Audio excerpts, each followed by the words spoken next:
ശബരിമല യുവതീപ്രവേശനവുമായി ബന്ധപ്പെട്ട 2018 വിധി പുനഃപരിശോധിക്കണമെന്ന ഹർജികളിന്മേൽ chief justice Suryakant അധ്യക്ഷനായ 3-അംഗ ബെഞ്ച് തിങ്കളാഴ്ച പുതിയ പരിശോധനകൾക്ക് തുടക്കമിടുകയാണ്.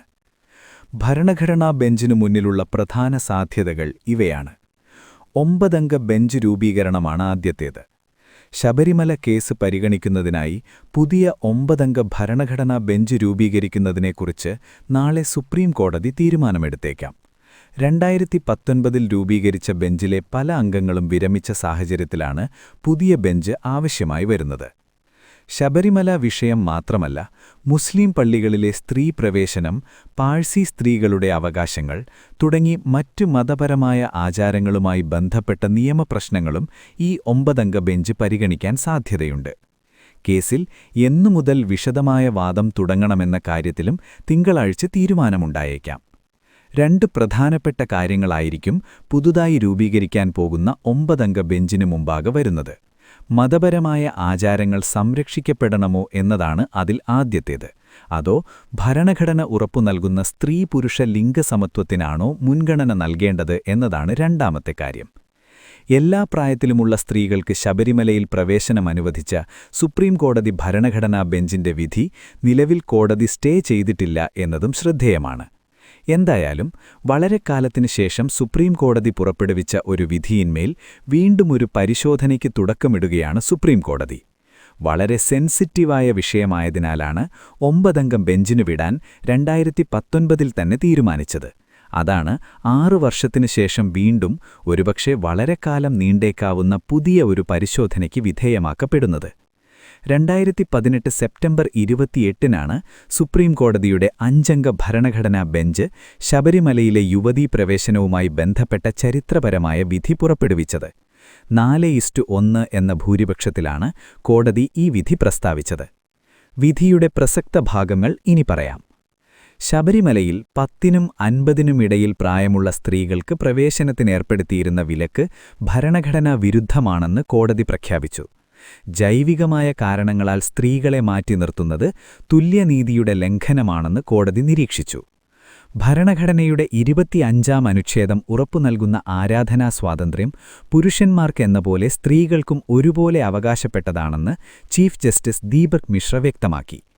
ആചാരങ്ങളുടെ പേരിൽ സ്ത്രീകളെ തടയാൻ അനുമതി നൽകിയിരുന്ന 1965 കേരള ഹിന്ദു പൊതു ആരാധനാ സ്ഥലപ്രവേശന അനുമതി ചട്ടങ്ങളിലെ 3B വകുപ്പ് ഭരണഘടനാ വിരുദ്ധമാണെന്ന് കണ്ട് കോടതി റദ്ദാക്കി.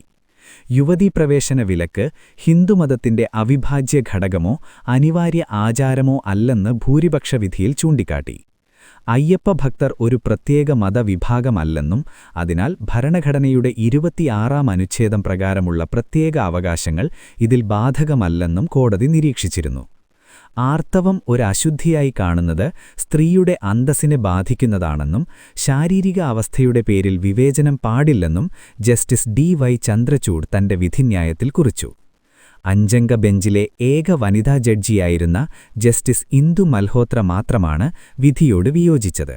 മതപരമായ വിശ്വാസങ്ങളിൽ കോടതി ഇടപെടാൻ പാടില്ലെന്നും വിശ്വാസങ്ങൾ യുക്തിക്ക് നിരക്കുന്നതാണോ എന്ന് പരിശോധിക്കുന്നത് ശരിയല്ലെന്നുമായിരുന്നു അവരുടെ നിലപാട്. ശബരിമല യുവതീപ്രവേശന വിധി കേരളത്തിൽ നടപ്പാക്കാൻ ശ്രമിച്ച 1-ാം പിണറായി സർക്കാർ വല്ലാത്ത പരീക്ഷണമാണ് നേരിട്ടത്. പോലീസ് സംരക്ഷണത്തോടെ യുവതികൾക്ക് പ്രവേശനം ഉറപ്പാക്കാൻ ശ്രമിച്ച സർക്കാരിന്റെ കൈപുള്ളി. NSSന്റെ നേതൃത്വത്തിൽ പന്തളത്ത് നാമജപ ഘോഷയാത്ര ആരംഭിച്ചതോടെ സംഭവം ആളിക്കത്തി. കോൺഗ്രസും BJPയും അതേറ്റെടുത്തു. തുടർന്ന് ശബരിമലയിൽ വലിയ സംഘർഷമാണുണ്ടായത്. സർക്കാർ ഒത്താശയോടെ നവോത്ഥാന മതിലുകൾ ഉയർന്നെങ്കിലും 2019 നടന്ന ലോക്സഭാ തെരഞ്ഞെടുപ്പിൽ ഇടതുപക്ഷത്തിന് വലിയ തിരിച്ചടി നേരിട്ടു. തുടർന്ന് കോവിഡ് മഹാമാരി പടർന്നു. അതോടെ ശബരിമല വിഷയം തൽക്കാലം കെട്ടടങ്ങി. ശബരിമല വിഷയം 2021 നിയമസഭാ തെരഞ്ഞെടുപ്പിൽ ആരും വിഷയമാക്കിയില്ല. ചിലരൊക്കെ അത് ഉയർത്തിക്കൊണ്ടുവരാൻ ശ്രമിച്ചെങ്കിലും സുപ്രീം കോടതിയുടെ 9-അംഗ ബെഞ്ചിനു വിട്ടതോടെ അതേതാണ്ടി കെട്ടടങ്ങുകയായിരുന്നു. 2021 വൻ ഭൂരിപക്ഷത്തിൽ പിണറായി സർക്കാരിന് തുടർഭരണമുണ്ടായി. ഇപ്പോൾ കേരളം നിയമസഭാ തെരഞ്ഞെടുപ്പിന്റെ പടിവാതിൽക്കലെത്തി നിൽക്കവെയാണ് സുപ്രീം കോടതി 9-അംഗ ബെഞ്ചിന്റെ രൂപീകരണത്തിലേക്ക് കടക്കുന്നത്.